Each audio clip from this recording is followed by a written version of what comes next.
kita sama-sama sudah mendengarkan Pak Hadi Watono. Jadi kalau mau ngebales, boleh Pak Hadi, silakan. Tadi waktunya Pak Joni ngebales Pak Hadi Watono, silakan Pak. Oke Pak, jadi pertama kita lihat secara umum dulu Pak, kita lihat bahwa Indonesia ini memang menjadi negara ketiga yang paling banyak menggunakan kendaraan bermotor setelah Amerika dan China. Dan kita lihat untuk Honda luar biasa sekali, market share-nya kita semua sudah tahu di koran, 60% untuk Scooty, 60% untuk semuanya Pak ya, overall Pak ya. Untuk Scooty 70% masalah ya. Dan kalau kita ke Harley Davidson, itu segmennya tersendiri tuh. Segmennya tersendiri dan sampai sekarang mungkin belum ada yang pernah dilawan di Indonesia. Itu yang kita lihat. Tapi kita lihat sekarang ini di Jakarta, kita mau fokus di Jakarta Pak Oman, Pak Joni. Kita lihat di Jakarta ini, jangankan mobil, sepeda motor pun udah mulai macet juga. Sepeda motor udah mulai macet. Dan kita lihat juga untuk Harley Davidson Pak Joni. Itu kan sudah bisa dinikmati enak nih Pak. Tapi kalau kondisi macetnya juga nggak enak nih Pak. Jadi mungkin saya nanya ke Pak Oman dulu Pak, kira-kira Jakarta ini harus diapain sih Pak supaya lebih enak buat orang pakai sepeda motor dan orang yang pakai sepeda motor juga bisa enak juga kayak mainnya gitu Pak. Silakan. Terima kasih Pak Zeki. Ya, kalau saya lihat Jakarta ini sebetulnya satu kota yang potensinya sangat-sangat besar sekali. Jadi ibaratnya kalau kita ngomong seperti drum ya atau tong, itu sebenarnya kapasitasnya misalnya 200 liter. Cuman sayangnya Jakarta ini baru diisi 50 liter udah tumpah. Jadi ada something wrong di Jakarta. Jadi kalau kita lihat juga dari mobil maupun motor itu kalau lihat kepadatannya belum padat sekali kalau dibandingkan dengan negara-negara lain. Jadi kalau menurut saya Jakarta ini sangat hebat sekali, sangat bagus sekali, hanya sayang belum dimaksimalkan. Kita kalau coba bandingkan dengan Singapura dengan lahan yang sangat terbatas, mereka bisa sangat-sangat efektif dan efisien. Jadi Jakarta kalau saya lihat perlu dilakukan itu. Jadi ya kembali, motor di Jakarta kalau dibilang padat, kalau hitungannya sekarang kan satu motor bisa dipakai 3 orang gitu di Jakarta. Jadi mestinya dengan kondisi itu tidak terjadi seperti saat ini. Jadi ada something wrong dan itu sayang menurut saya. Itu yang kita harus bersama-sama dengan pemerintah setempat bagaimana supaya kapasitas Jakarta yang 100% itu bisa terpakai 100%. Mungkin sekarang baru terpakai 50%. Kira-kira itu Pak. Man, salahnya di mana sih sebenarnya Pak sampai kalau kita bisa nggak maksimal begitu? Apakah karena memang ada regulasi yang mendukung? Apakah karena dari musik orangnya? Apa Pak Man yang mereka? Kalau menurut saya ada yang salah. Itu bisa termasuk traffic manajemennya, logistik manajemennya, penduduk manajemennya. Jadi itu semua harus dikerjakan bersama-sama sedemikian rupa sehingga akhirnya kapasitas yang 100% itu bisa kepakai 100%, bahkan kalau perlu menjadi 150% dengan segala pengaturan-pengaturan yang maksimal. Kalau dari kacamata produser Pak, kayak Honda Pak, yang dikhawatirkan itu regulasi yang seperti apa Pak? Yang tidak menguntungkan banyak orang Pak, kira-kira Pak, dalam industri sepeda motor Pak, kira-kira Pak? Gini, kalau ternyata traffic manajemennya tidak dijalankan dengan baik dan sebagainya, akhirnya Jakarta menjadi tidak nyaman dan ongkosnya menjadi tinggi, akhirnya ditinggalkan orang. Nah ini kalau kita dari segi industri, perlu dilakukan satu perubahan manajemen sedemikian rupa sehingga akhirnya Jakarta itu menjadi nyaman buat pemakai motor ataupun pemakai mobil ataupun penduduk yang tinggal, sehingga semuanya bisa berjalan dengan normal. Karena ambil contoh misalnya pada saat jalan tertentu dibuat, waktu itu mungkin sudah dipikirkan untuk sekitar penduduk situ akan jadi berapa. Terus begitu ditambah apartemen, ditambah mall dan sebagainya, itu sudah nggak sesuai lagi. Jadi akhirnya kenyamanannya berkurang. Itu pandangan saya sih ya. Terima kasih Pak Oman. Saya ingin beralih ke Pak Joni. Pak Joni, kalau tadi di pembukaan kita lihat Pak, bahwa Jakarta ini kan kota sepeda motor nih Pak, kota sepeda motor. Makanya ini segmen ini kita bilang bahwa Jakarta the modern city. Kita lihat sepeda motor yang kecil aja Pak, yang 1 cc, yang 150 cc, itu udah susah jalan Pak. Kalau kita tahu Harley Davidson kan gede banget Pak. Oke banget.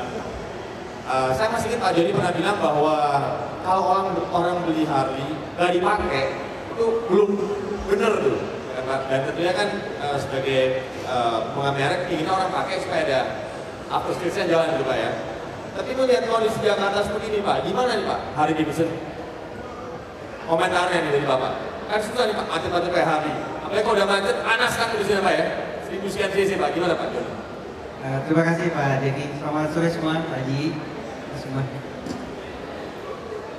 Jadi kalau kita bicara mengenai transportasi, khususnya Harley Pak, memang Harley itu dipakai untuk touring. Dia kalau di Jakarta, ya kalau kita lihat pada hari Minggu misalnya banyak yang berkendara di Jakarta, itu hanya sebagian kecil Pak. Sebagian kecil itu biasanya kita istilahnya manasin motor. Jadi Harley memang tidak untuk transportasi hari-hari. Kalau dipakai untuk sehari-hari saya kira akan menyulitkan dirinya sendiri dengan kondisi lalu lintas saat ini Pak ya. Tadi sempat disinggung mengenai motor-motor lain Pak. Jadi kalau saya punya pemikiran seperti begini, kalau dari Harley Pak, pertama kita ingin pemakai Harley itu, para customer kami bisa mengendarai dengan nyaman, dengan aman. Jadi kita sebagai APM, sebagai agen pemegang merek, kita menginisiatifkan untuk melakukan safety riding course pada biaya kita. Jadi seluruh pembeli, khususnya pembeli baru kita daftar, kemudian secara berkala 3 bulan sekali kita kumpulkan, kita ajak mereka untuk melakukan praktek berkendara dengan berbagai rambu yang kita siapkan, teknik pengereman, teknik handling, termasuk mematuhi rambu lalu lintas. Kita harapkan Harley ini bisa menjadi satu roda penggerak untuk pemakai roda 2 ini bisa patuh dan tertib lalu lintas, karena ini juga menyangkut kepada keselamatan. Ada pemikiran dari beberapa teman-teman, kalau seandainya seluruh agen pemegang merek melakukan hal yang sama kepada konsumennya, pelatihan safety riding ini menjadi satu kewajiban yang diberikan kepada konsumen. Mudah-mudahan hal itu bisa menggerakkan, bisa mengurangi jumlah kecelakaan yang sangat tinggi saat ini, dan bisa membantu menertibkan dengan menyadarkan orang Pak, betapa kalau kita main selonong sana selonong sini itu sangat tidak nyaman dan berbahaya misalnya. Kalau kami mempunyai satu media tersendiri, kami terbitkan majalah yang konsumennya atau pembacanya khusus adalah para pemakai Harley, karena kita kirimkan direct ke rumahnya mereka. Di dalam majalah itu selalu kami pesankan dan kami berikan contoh bagaimana berkendara yang baik. Kemudian Harley kalau tidak dipakai memang untuk apa beli Harley Pak? Itu jadi nanti akinya akan rusak, motornya juga akan nganggur. Namun kebanyakannya Harley akan dipakai keluar kota, karena dia untuk jarak jauh. Kalau dipakai di dalam kota mesinnya akan panas karena dia tidak menggunakan radiator. Dan touring-touring ke luar kota maupun ke luar negeri itu sangat sering kita lakukan. Setiap bulan 1 kali mesti ada touring panjang atau touring pendek. Macam yang sekarang ini dalam waktu dekat hari Jumat kami akan ke Semarang misalnya. Karena di sana ada acara Tubuh Muda Bike Week yang disponsori dan diadakan oleh pemerintah Provinsi Jawa Tengah. Minggu lalu juga ada yang namanya Jogja Bike Wonderful, itu di Jogja sendiri. Jadi berbagai kegiatan itu memberikan kesempatan kepada motor besar, Harley Davidson dan lainnya untuk melakukan kegiatan touring jarak jauh, sehingga kenyamanan itu baru bisa dirasakan Pak. Kalau di Jakarta rasanya semua juga udah nggak nyaman berkendara di kota yang sangat padat ini. Terima kasih Pak Joni. Saya kembali ke Pak Oman. Pak Oman, kita lihat ini satu hari di Jakarta tuh bisa sekitar ada 1000-an motor baru Pak. Dari kabar-kabar yang saya dengar tuh, jadi kok ini hari apa? Hari Rabu gitu ya. Besok hari Kamis ada 1000 lagi nih nambah di jalan. Jadi namanya seperti itu Pak. Besok lagi udah 2000, namanya begitu Pak. Kemudian juga kita lihat bahwa tadi sempat disuruh oleh Pak Joni bahwa mendisiplinkan orang itu gak gampang, seperti itu kan. Kalau kita lihat ini, apakah memang karakter masyarakat kita ini memang susah disiplin, kurang punya willingness, atau bahkan susah nih Pak. Honda harus mendisiplinkan mereka, nggak bisa nih Pak, nggak ada resource-nya Pak. Itu kan memang bukan kewajiban, tapi bukan tidak bisa sepenuhnya jadi Honda gitu Pak ya. Harus ada kesadaran. Bapak lihat ini gimana Pak? Mereka itu kenapa sulit tadi disadarkan untuk hal-hal yang terkait dengan safety? Ya gini, kalau saya lihat disiplin itu memang harus semua pihak, dan tadi juga dikatakan bahwa untuk mengatasi kemacetan disiplin itu mesti semua pihak. Jadi sama tadi juga seperti di tempat Harley bahwa Honda memberikan kegiatan yang namanya safety riding. Jadi seluruh jaringan kita ada 1.800 outlet itu semuanya punya tenaga ahli untuk mengajarkan masalah safety riding. Jadi safety riding ini menurut saya sangat penting lagi itu untuk mendisiplinkan. Nah, cuman memang kalau orang tadi sudah disiplin, sudah safety ridingnya, begitu masuk ke jalan, tapi infrastrukturnya susah untuk bisa disiplin, akhirnya gagal lagi. Jadi menurut saya harus semua pihak, Pak. Jadi termasuk softwarenya maupun hardwarenya. Hardwarenya, infrastrukturnya apa, harus lebih ke arah bisa mengakibatkan orang menjadi lebih disiplin. Jadi saya kira software dan hardware mesti kita lakukan bersama-sama.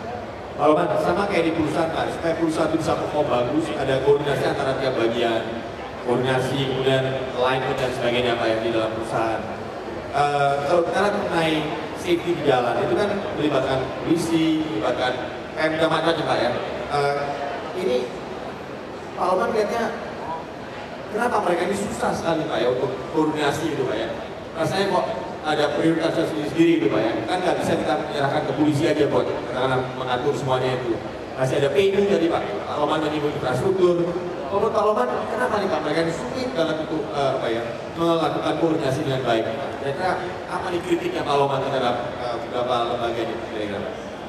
Waduh, ini pertanyaan yang sulit.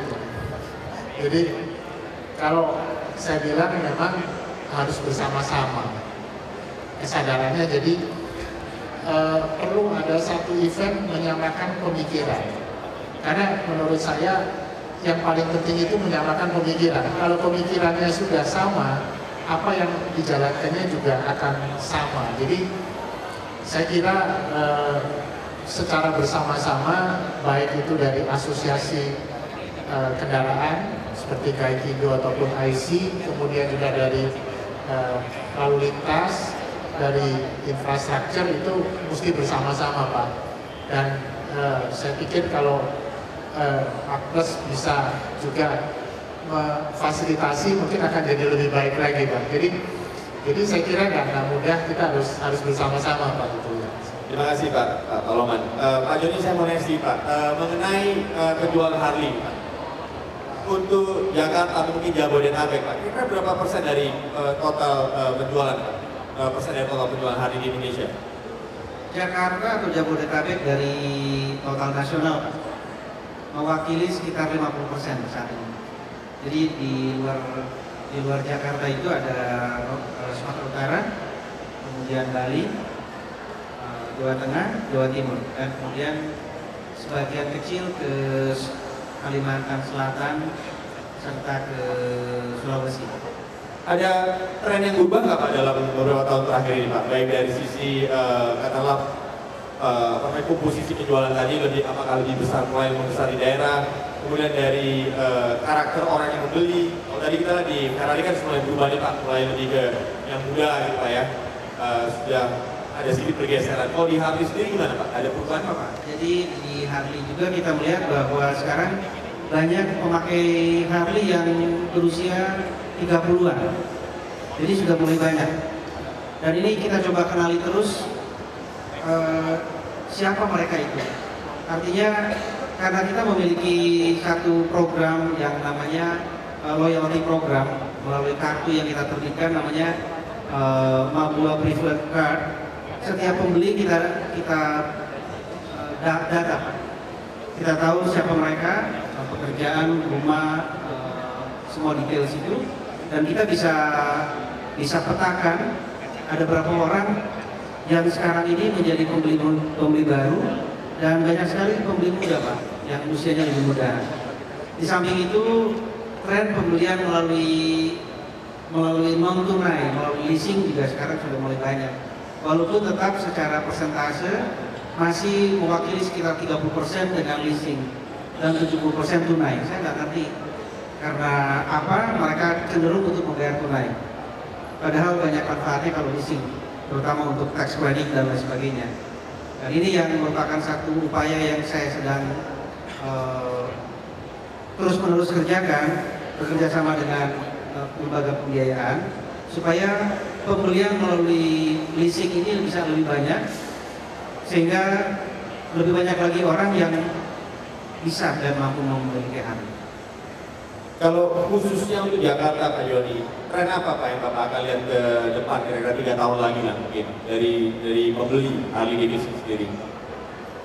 Dalam beberapa tahun ke depan Pak, kita melihat atau saya memperkirakan kalau jalan-jalan tol yang sedang dibangun oleh pemerintah saat ini sudah siap, sudah jadi, mudah-mudahan itu akan membuat lalu lintas di Jakarta akan lebih light.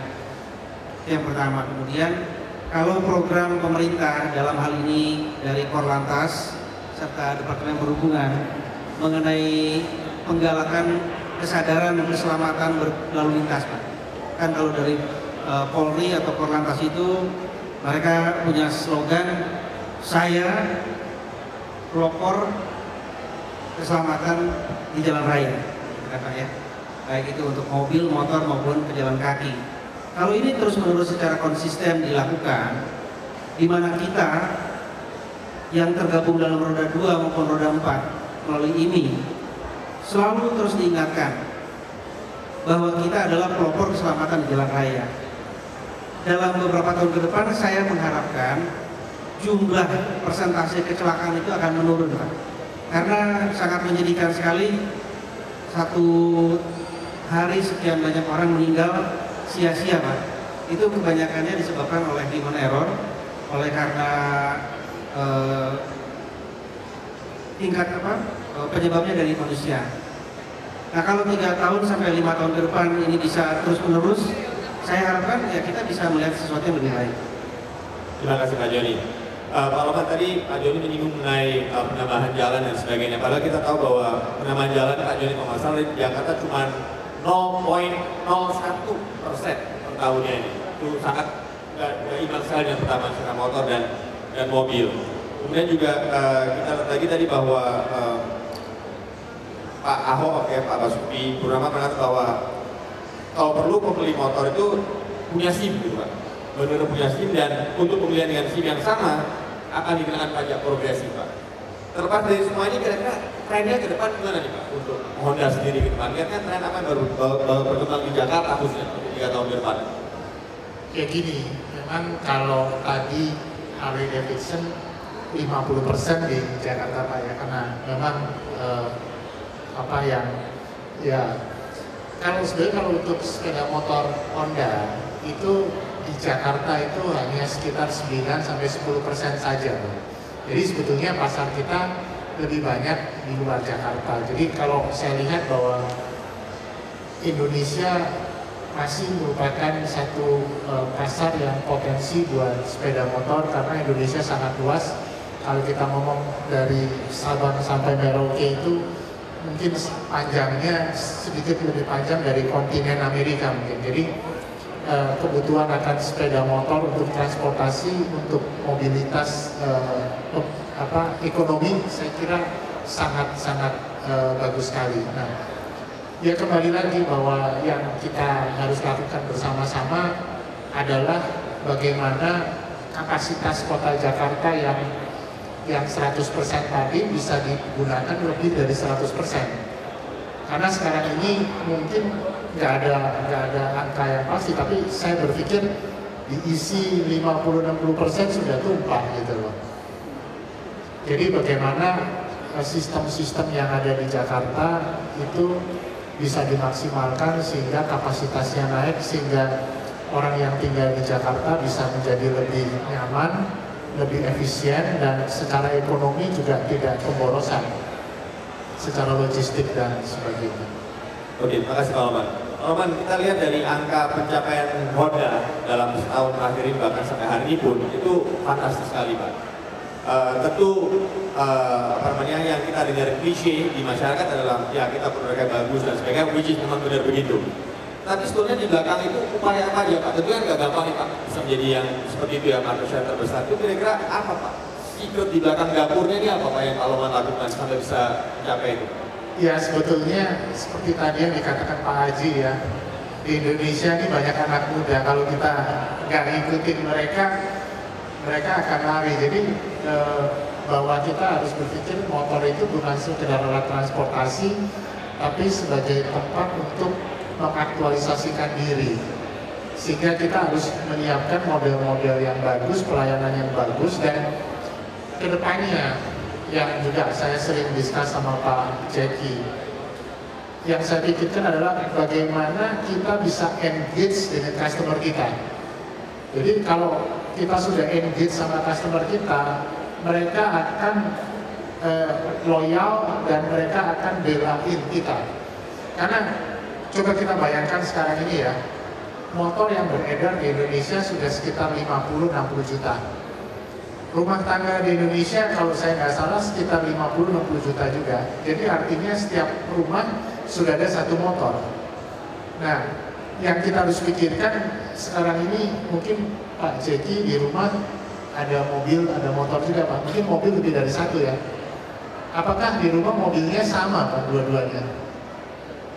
Beda kan? Nggak mungkin kita beli Xenia dan Xenia lagi ataupun Beat dan Beat lagi. Nah, yang saya pikirkan adalah bagaimana kita bisa menciptakan satu produk-produk sehingga ada pilihan. Anak pertama mungkin beli Honda Beat, anak kedua nanti beli Honda Scoopy, yang ketiga beli Spacey. Jadi kita harus berpikir bagaimana bisa memenuhi mereka, itu tantangan kedepannya.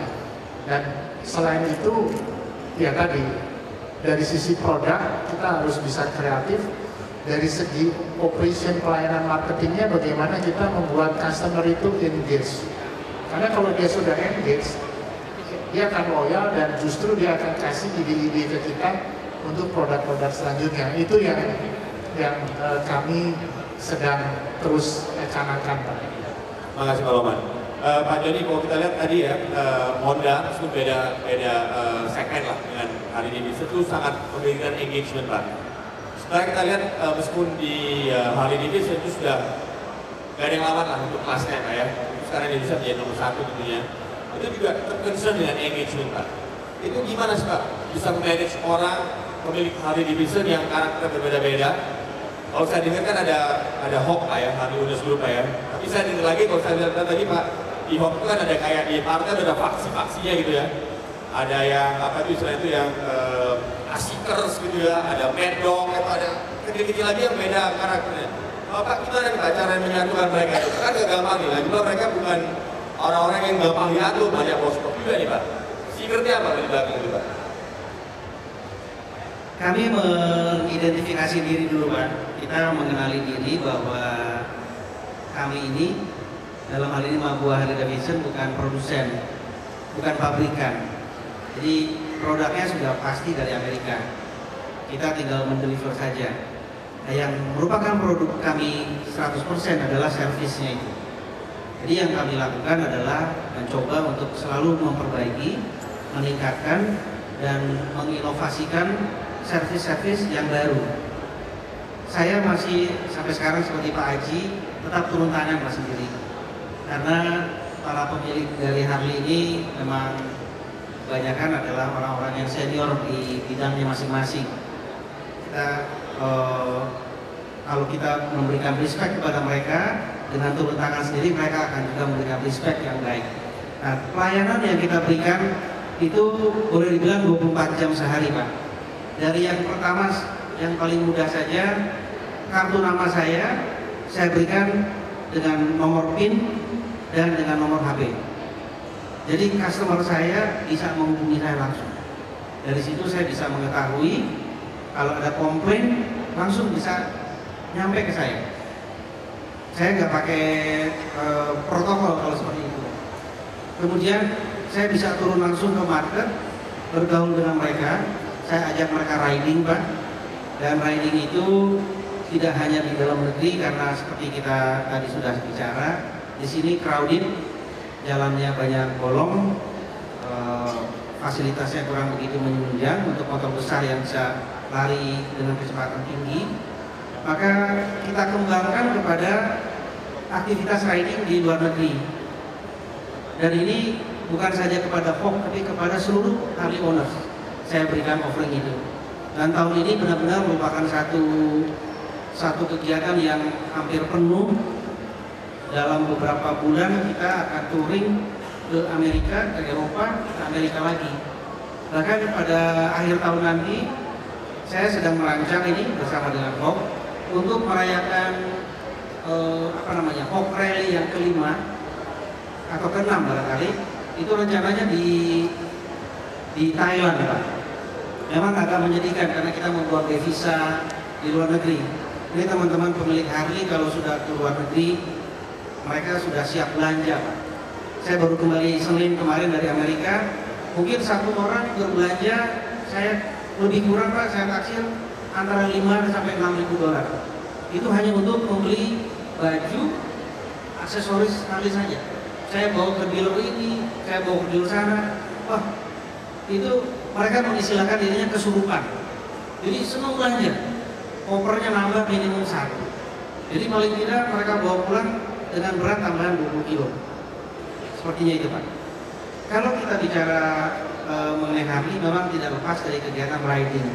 Dan kalau riding, saya mengengage kami dengan semua komunitas yang ada, baik itu Hawk maupun ADCI dan lain sebagainya, termasuk komunitas-komunitas seperti Asiker, tadi sudah dikatakan Mad Dogs, ada Pilotos dan lain sebagainya. Mereka adalah kelompok-kelompok yang berdasarkan profesi atau berdasarkan tempat tinggal. Ada yang mengatakan the couples, misalkan selalu berdua. Ada yang browser, berondong serpong, misalkan. Seperti itu. Nah kemudian yang saya lakukan lagi sebagai pelayanan kita, saya perbanyak technician. Jadi technician kami jumlahnya 1/3 dari total manpower kita. Dan pelatihan terhadap technician kita sedang lakukan secara intensif supaya mereka juga bisa menjadi konsultan bagi para pemilik motor ini. Dan mereka on call 24 jam sehari Pak. Kemudian saya sedang mengembangkan supaya para technician ini bisa kita kirimkan ke daerah. Nanti kita akan mempunyai ada mobile unit service Pak. Jadi ada satu mobil seukuran truk, saya isi dengan 4 orang kru.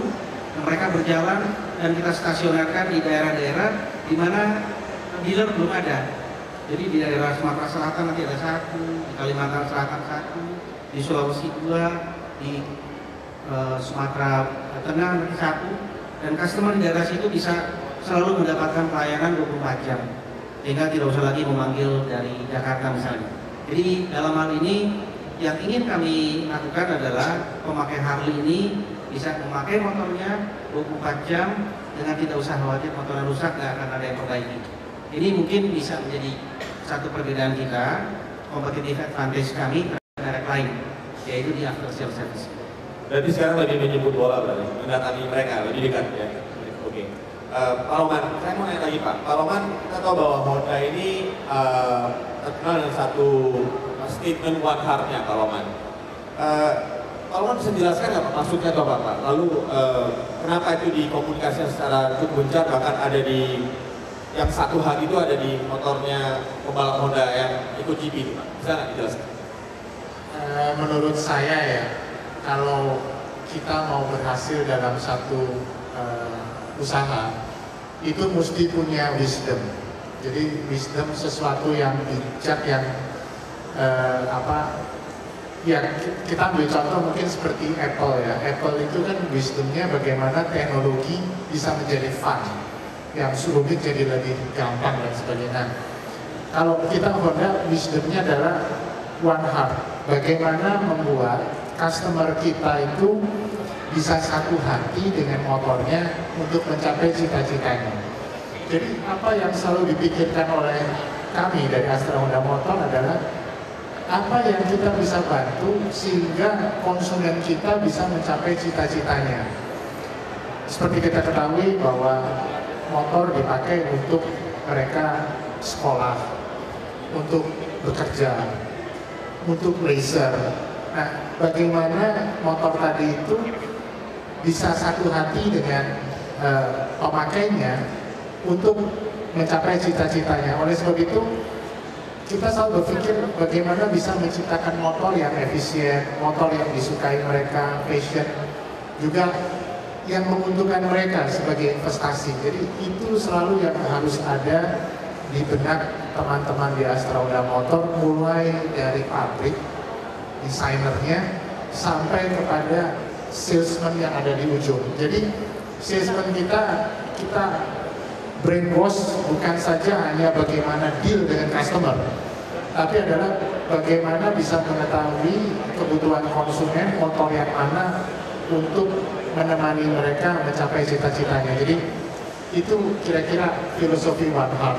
Dan memang kenyataannya di lapangan, One Heart ini dipakai macam-macam. Ya, mulai dari kehidupan di anak muda, mulai di keluarga dan sebagainya. Jadi ya kami gembira sekali bahwa sempat kita pasang logo One Heart di MotoGP, di mana menjadi sangat top. Tapi terakhir kita berubah strategi lagi bahwa top One Heart sudah dikenal, sudah menjadi milik masyarakat Indonesia, maka budget yang kita pakai di MotoGP itu kita lebih utamakan dipakai di Indonesia, bagaimana bisa memberikan benefit-benefit kepada masyarakat Indonesia. Juga kita mendidik pembalap-pembalap secara proses, karena memang Astra selalu berpikirnya gimana proses kita ingin melahirkan pembalap-pembalap Indonesia yang nantinya akan menjadi internasional. Ya memang butuh waktu, tapi kami yakin mungkin near future akan ada pembalap dari Honda secara internasional. Ya, jadi ini Honda mau go beyond Pak ya. Jadi nggak cuma jual motor, tapi ini juga ada misi untuk meng-create pembalap, kemudian ada misi untuk mendukung cita-cita dan sebagainya. Nggak cuma motor aja nih Pak mereka. Mungkin sedikit saya tambahin, One Heart ini lahir dengan diskusi sama Pak Jeki. Jadi pernah kita ngopi di Sushi Tei ya. Itu saya tanya Pak Jeki, kan kita logonya yang lalu bagaimanapun juga Honda lebih unggul. Rasanya kok udah gak tepat, saya bilang. Rasanya kalau kita bicara begitu hanya untuk kepentingan kita sebagai pabrikan. Nanti Pak Jeki bilang, gimana caranya bikin supaya kalau motor itu ya Honda gitu. Nah akhirnya ngomong-ngomong saya diskusi lagi dengan agensi dan sebagainya, akhirnya keluar One Heart. Jadi One Heart Pak Jeki punya andil nih di dalam kita. Oke Pak Lawan.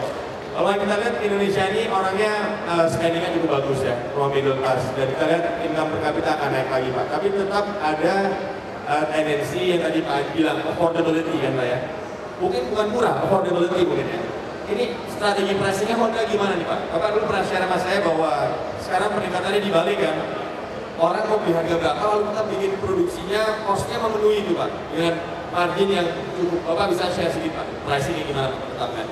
Ya gini, memang kalau dulu itu kadang kita merencanakan satu produk, kita susun cost-nya, setelah keluar cost-nya mau untung berapa, jadi harganya berapa.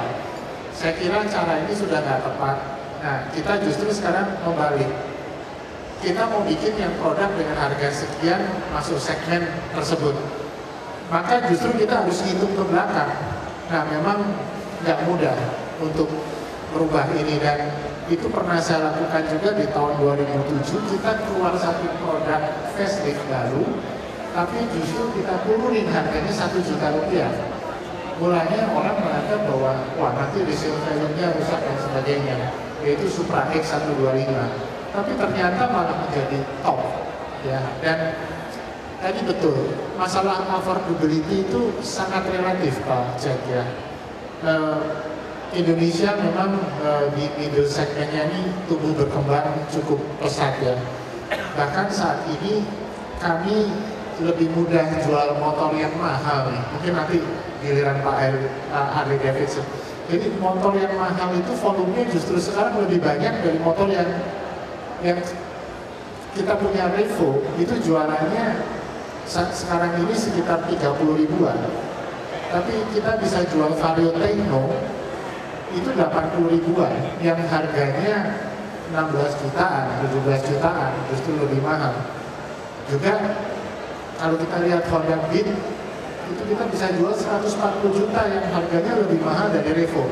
Mungkin betul ada dari sisi produk, tapi saya melihat bahwa Indonesia income-nya bertambah dan ini merupakan prospek yang baik sekali, dan saya kira industri motor yang kalau saat ini sekitar 70-80 triliun satu tahun tidak menutup kemungkinan akan di atas 100 triliun, dan ini bisa menjadi lapangan kerja maupun industri yang menarik.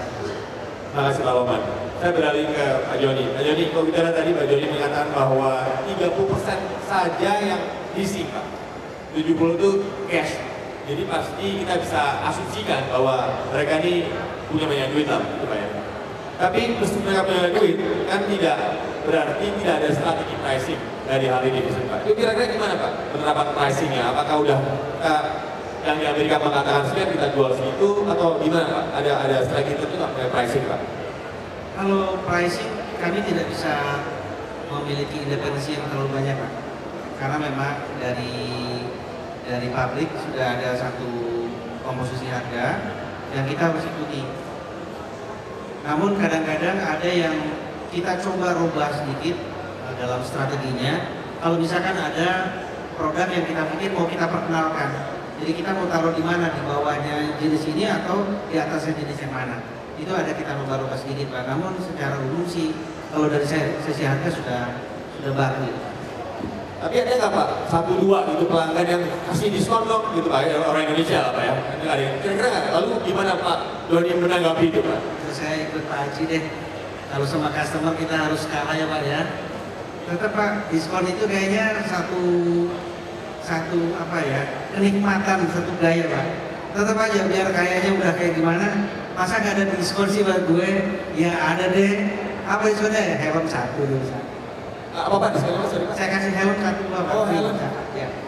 Karena ya mereka cuma mau menang saja deh. Bukan soal uangnya. Kan mereka sering beli, dia pesan tanpa mengetahui harganya berapa. Saya minta satu ya, kalau saya jenis ini satu, dia katanya berapa dulu. Nanti begitu mau bayar, misalkan ada satu nih saya ceritakan, kemarin kebetulan sama-sama dengan saya ke Amerika. Dia memang pada posisi sebagai salah satu ketua klub. Jadi kita berikan, dan dia sudah membeli motor dari kami mungkin sudah 6 atau 7 unit. Jadi ini adalah motor yang mungkin ke-8. Hanya kebetulan karena tahun ini adalah tahun di mana Harley berulang tahun yang ke-110. Jadi Harley menerbitkan satu edisi anniversary. Limited sekali berarti? Sangat limited, dan kami hanya mendapat 15 unit pertamanya Pak. Jadi begitu pusingnya saya karena ada 460 orang yang mau, tapi hanya 15 unit yang kami dapatkan. Jadi akhirnya saya menyusun siapa yang kira-kira pantas mendapatkan ini. Kita akhirnya pilih dari orang-orang yang duduk sebagai ketua klub, ketua komunitas. Saya pikir mereka pantas dan tidak akan ada bantahan.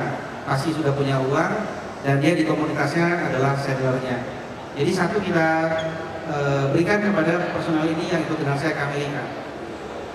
Kemudian ketika kami sedang di Amerika, dia bilang, Pak, terima kasih motornya udah saya terima.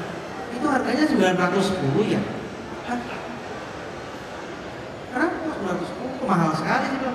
Iya, kemarin saya diminta suruh transfer 910 juta. Ya saya transfer aja. Ah itu pasti kemahalan itu. Saya bilang, jadi harganya sebenarnya berapa? Jadi dia sudah bayar, tapi dia masih belum tahu harganya. Tapi bagi saya ketika saya melihat daftar harga, saya nggak pernah lihat angka di atas 900. Jadi kayaknya ini nggak make sense, gitu kan? Saya cek ke staf saya di Indonesia ketika itu, saya tanya dia harganya berapa sebenarnya. Dia bilang itu harganya sebenarnya 750 ditambah dengan BBM-nya. Nah ketika dia minta bayar BBM kan sekitar 10%, jadi harusnya 800-an berapa, tapi kelebihan bayar. dia kelebihan bayar 50 juta, jadi akhirnya dia bayar 910. Jadi saya bilang, Pak, pokoknya berapapun kelebihannya pasti saya balikin. Oh iya ya, terima kasih. Jadi seperti itu karakternya orang yang membeli Harley. Ya kalau masih nanya harga, bukan beli Harley lah kira-kira gitu Pak. Terima kasih Pak Joni. Oke, mungkin ada satu pertanyaan terakhir buat Pak Roman dan buat Pak Joni Pak. Saya kembali ke Pak Roman dulu Pak.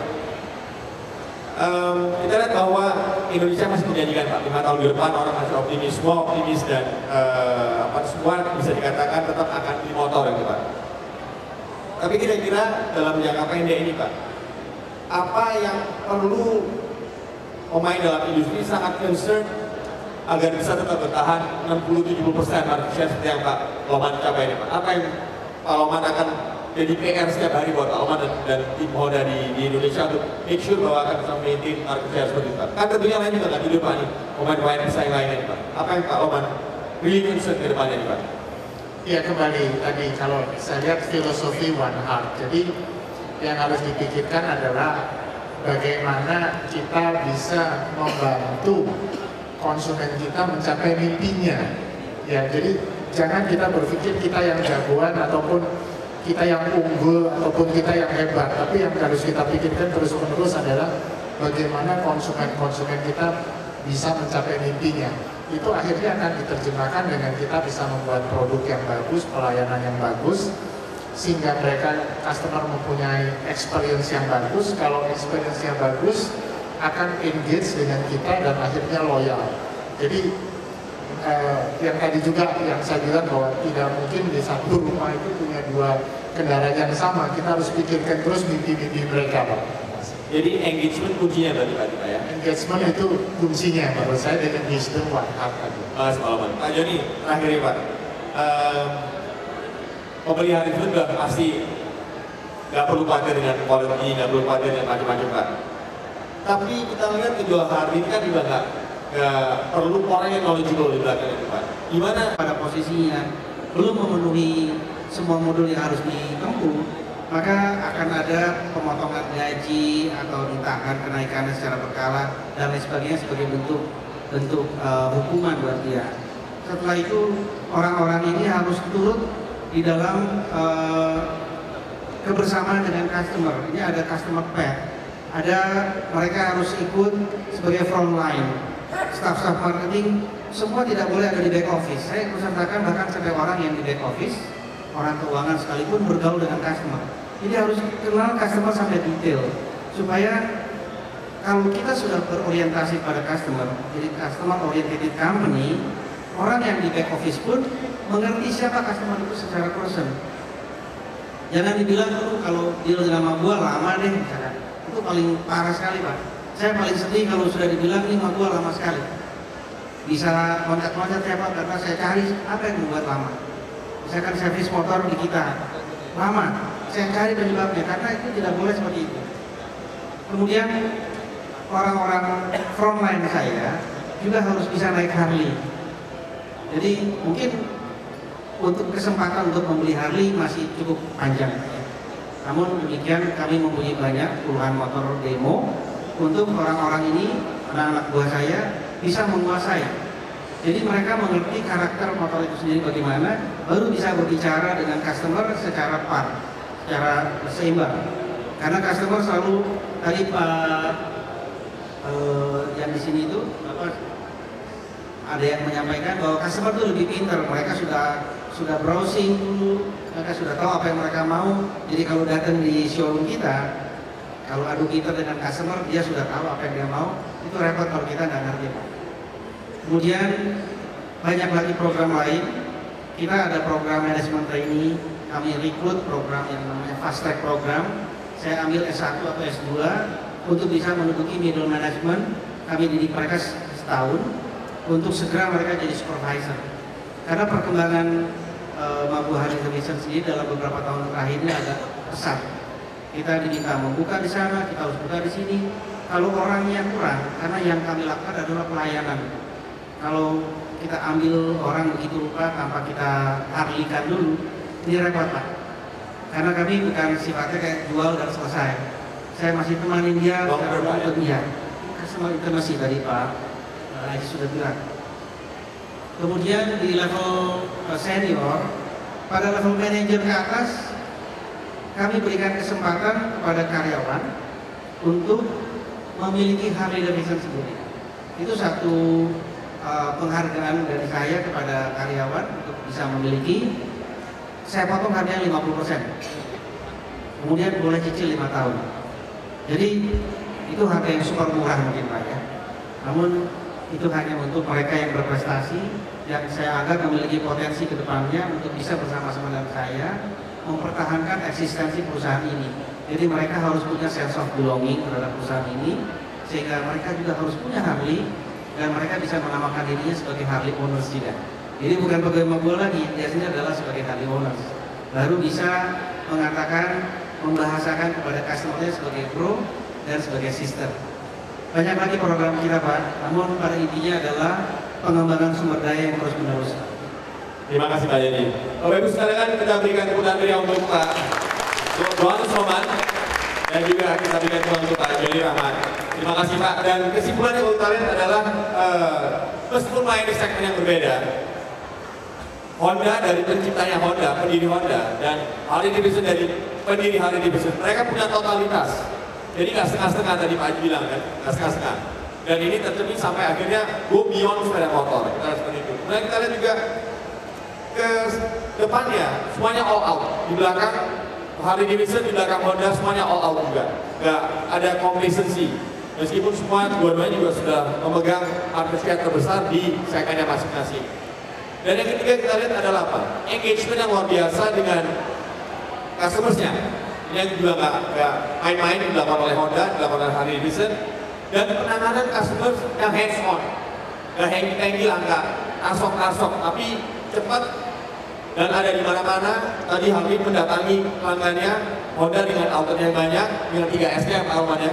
Seperti itu. Kita lihat bahwa ini yang mengakibatkan dua pemain ini menjadi terbesar di segmennya masing-masing, baik di Jakarta maupun di luar Jakarta. Terima kasih Pak Loman, terima kasih Pak Joni. Ada sedikit kenalan dari kita.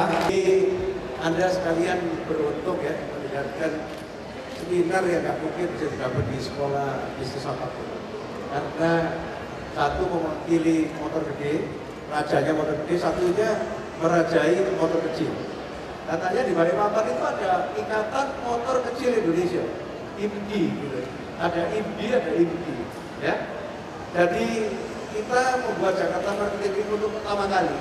Karena hari ini ulang tahun Marketers ke-23, 1 Mei mesti ada di tengahnya.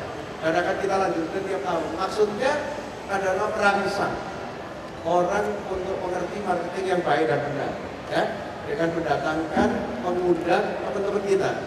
Ini terima kasih sekali Pak Johannes Roman dan Pak Joni Rahman kehadirannya, tapi kita karena teman maka beliau-beliau mau datang. Ini selebritinya otomotif ya, sering kita pakai untuk sebagai kasus-kasus pembelajaran. Anda tidak akan bisa dapatkan lecture seperti ini di sekolah bisnis apapun di Jakarta karena mereka sangat sibuk dan sangat malas. Tepuk tangan sekali.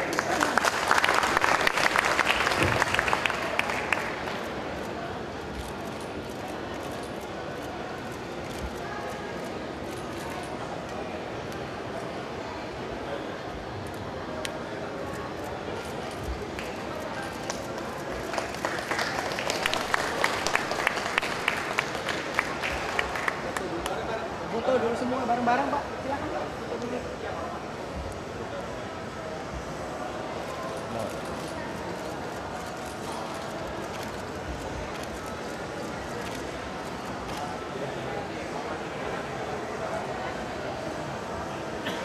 Baik, itulah tadi sesi Jakarta The Modern